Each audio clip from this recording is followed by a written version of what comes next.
আন্তরিক শুভেচ্ছা এবং ভালোবাসা জানিয়ে আমার সবাইকে একটু কবিতা পরিবেশন করছি। কবিতার নাম দাঘিমা রেখা।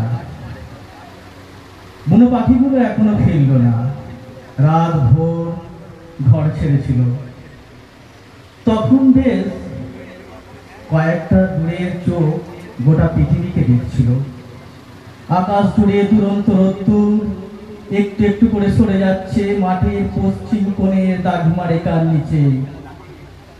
আলোর স্রোত অন্ধকারে মিশে যাচ্ছে। ওপারের সমস্ত পোড়ামাটির সম্পর্কগুলো নষ্ট হতে বসেছে, ঝাপসা হতে হতে বিন্দুতে পরিণত হচ্ছে। তারপর এক সময় সব শেষ। আমাদের গ্রামেও চোখে পড়ে শিমুলের কাটা ফাঁকে বিদায় লাল ঠোঁট। সে এখন কালো চাদর জড়িয়ে নিয়েছে। অস্থির মন মৌন মিছিল মৌনতা ভাঙার থাকার স্বপ্ন দেখেছিল। পৃথিবীর অনির্বাণ বৃষ্টির অবসরে অন্ধকার চেতনার উজ্জীবিত জ্যোৎস্নায় মাটির উপর মৃতদেহগুলো কেঁদে উঠেছিল।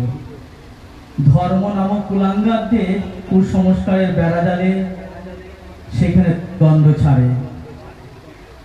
পাখিদের শূন্য ঘর প্রদীপের বুক এখন অন্ধকার। জলাশয়ের মাছের চোখের গভীরে জন্ম হাজার লক্ষ ভেদ। সে কথাটি আসলে ওরা ছিল বাক্সবন্দি দুঃস্বপ্নের মৃত কঙ্কাল। নমস্কার।